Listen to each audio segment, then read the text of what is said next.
सास का घूंघट पार्ट 3। अब तक हमने देखा कि देविका की हालत बहुत नाजुक है, लेकिन घर के आदमी उसे डॉक्टर के पास नहीं जाने दे रहे और जोगिंदर ने घर के मेन गेट पर बहुत बड़ा ताला लगा दिया है। लेकिन देविका की सास विमला पहली बार घूंघट उठाकर समाज के बनाए नियम का उल्लंघन करती है और देविका की जान बचाने की कोशिश में जुट जाती है। मैं भी देखती हूँ, मेरी बहू को डॉक्टर के पास जाने से कौन रोकता है। देखो सचिन के बापू, दरवाजे की चाबी दे दो मुझे। तुम्हारा दिमाग ठिकाने पर है, पहले सर पर पल्लू रखो और अंदर जाओ। आज तक मैंने आपका हर गलत फैसला सर झुकाकर स्वीकार कर लिया, लेकिन आज मैं आपकी एक बात नहीं सुनूंगी। मुझे मेरी बहू की किसी भी कीमत पर जान बचानी है। मुझे चाबी दे दीजिए। पिताजी, माँ ठीक बोल रही है, चाबी दे दीजिए ना, नहीं तो देविका नहीं बचेगी। देविका मरती है तो मर जाए, लेकिन यह दरवाजा नहीं खुलेगा। तुम सारी औरतों को इस देविका नाम की बीमारी ने पागल कर दिया है और इस बीमारी का अच्छी तरह से इलाज करना आता है मुझे। वीना बेटी, सुजाता बहू, जाओ अंदर से देविका को लेकर आओ। विमला ये बोलकर अपने पति के हाथ से चाबी छीन लेती है। तभी महेंद्र विमला का हाथ पकड़कर चाबी विमला से छीन लेता है। दादी, घर के मर्दों से टक्कर लेकर आप अच्छा नहीं कर रही हो, ये इस घर के संस्कार नहीं है। महेंद्र की बात सुनकर कम्मू अपने पति के हाथ से चाबी छीनकर कहती है, इस घर के संस्कार क्या है हम अच्छी तरह से जान गए हैं। आज इस घर का दरवाजा खुलकर रहेगा और देविका डॉक्टर के पास जाकर रहेगी। भाभी, ये लो दरवाजा खोलो। विमला ताला खोल देती है। तभी वीना और सुजाता देविका को लेकर आ जाती हैं। घर की सारी औरतें देविका को लेकर घर से जा रही होती है कि तभी सुजाता का पति मोहन उससे कहता है, सुजाता, तुम देविका को लेकर इस घर से निकल तो रही हो, लेकिन याद रखना, अगर तुमने एक कदम भी बाहर निकाला तो वापस इस घर में मत आना। मैं देविका के साथ अस्पताल भी जाऊंगी और वापस इस घर में भी आऊंगी। देखती हूँ कौन रोकता है मुझे। देखता हूँ कैसे इस घर के अंदर कदम रखती हो और कौन तुम्हारी मदद करता है। कानून मेरी मदद करेगा और कारट के दरवाजे हर नागरिक के लिए खुले हैं। मोहन को अपनी पत्नी से इस तरह बात करता देख कल्याण वीना से कहता है, वीना, तुमने देविका का साथ देकर अच्छा नहीं किया। अगर तुम अभी भी इसके साथ गई तो अपना और मेरा रिश्ता खत्म समझना। मुझे कोई फर्क नहीं पड़ता, तुमने आज तक किया ही क्या है मेरे लिए। तुम खुद घर जमाई बनकर मेरे घर में रह रहे हो, कभी 100 रुपए की साड़ी दिलाई है मुझे। मेरे आने से पहले मेरा घर छोड़कर निकल जाना, समझे। ये बोलकर वीना और घर की सभी औरतें देविका को अपने साथ अस्पताल ले जाती है। वहां जाने के बाद डॉक्टर जल्दी से देविका का चेकअप करता है। चेकअप करने के बाद वो गुस्से से कहता है, ये क्या किया है तुमने? क्या हुआ डॉक्टर साहब? आपकी बहू की इतनी ज्यादा हालत खराब है और उन्हें चोट भी लगी है, फिर भी आपने उन्हें हॉस्पिटल लाने में इतना लेट कर दिया। आपको 3 दिन पहले ही इन्हें हॉस्पिटल में एडमिट करवाना चाहिए था। हमसे गलती हो गई डॉक्टर साहब, लेकिन आप जल्दी कुछ करिए, हमारी बहू और उसके बच्चे को बचा लीजिए। देखिए, अभी कुछ भी कह पाना मुश्किल है।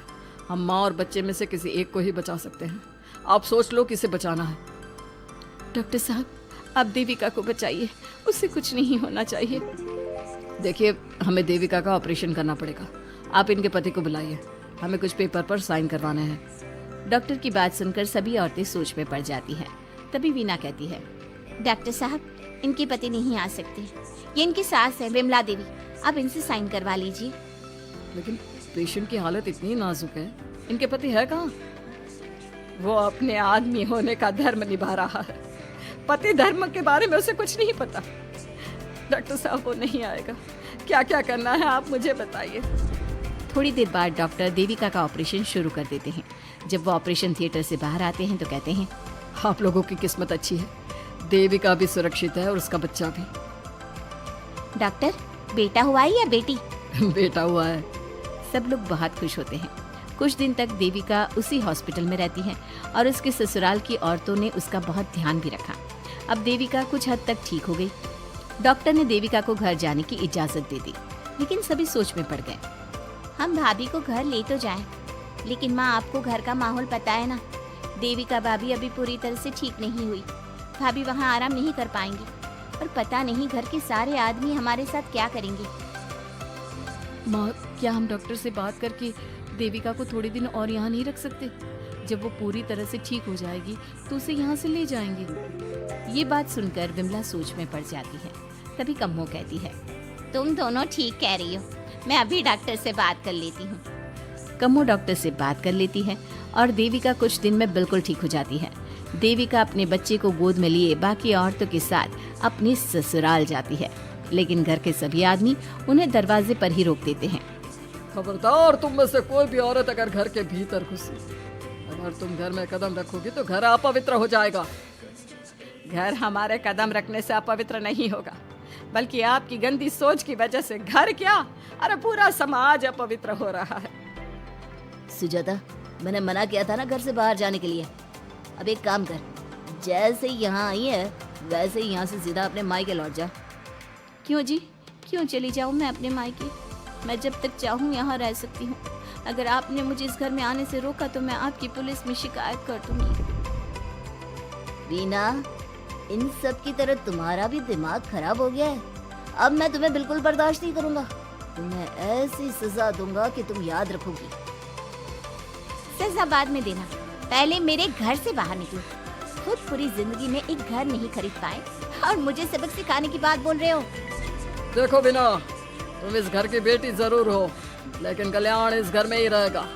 उसने बहुत कुछ किया है इस घर के लिए, लेकिन तुम अब यहाँ नहीं रह सकती। क्यों नहीं रह सकती? इस घर पर मेरा उतना ही हक है जितना सचिन का। देश के कानून ने मुझे ये हक दिया है। अगर मैं चाहूँ तो कोर्ट का सहारा लेकर इस जायदाद का आधा हिस्सा ले सकती हूँ। और हाँ कल्याण, तुमसे तलाक भी ले सकती हूँ।